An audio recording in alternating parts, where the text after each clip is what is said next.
So what you're going to see on some inexpensive guitars, and also a lot of your electric guitars, is if you have a rosewood fingerboard like this, the rosewood will dry out and the frets will start squeezing out sometimes and they'll get loose. And so sometimes you have to tap them back in. But tapping them back in, sometimes all it does is the fret decides to come back out again. Now this also goes to techs too, because you're going to get a lot of inexpensive guitars and you're going to get expensive guitars. So this kind of works for both. I will allow this as a vintage repair and inexpensive repair. So we're going to use the ultra thin on this right here. Now hopefully you can see this on the fret end right here. It's going to be kind of hard to see, but you start with a tiny drop like that. Trying to be steady here, sorry.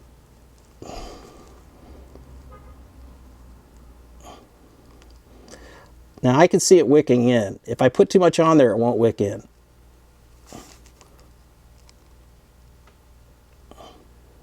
I'm kind of working from an odd angle, so usually I'm on top of the guitar, but that won't work staring down if the camera's trying to see it. Okay, so now I can see that the wood has allowed the glue to go this far. So now you come back and you take a Q-tip like this and wipe off as much as you can, and then we come back with the Gluboost, a couple squirts only on the area that we just did. Now I already reseated these, which meant that I pressed them back down to where they were supposed to stay, and I used a straight edge to make sure that they were level. If you're having them pop up and down, then that's at the time when you're going to go and you want to use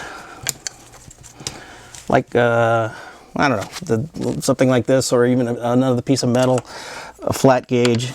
And as you glue into here and wick it in, you want to press the fret down, and as you spray the Gluboost, just let it dry and hold it there for maybe 10-15 seconds, and you should be able to let go and it shouldn't pop back up. Now this is going to happen probably on both sides of the fret.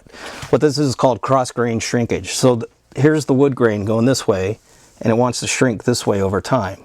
Well, frets don't shrink, they're metal, so they start protruding from the end, and then they start getting loose. So lack of a better analogy, it's kind of like an old nail in an old fence.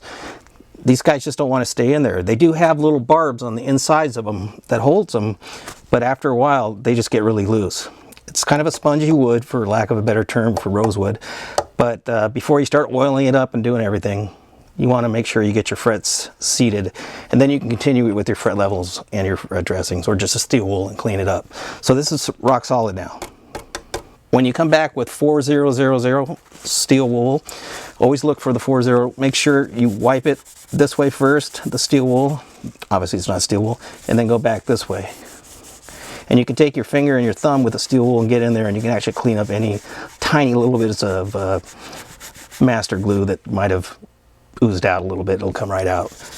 And that's enough for that one right there.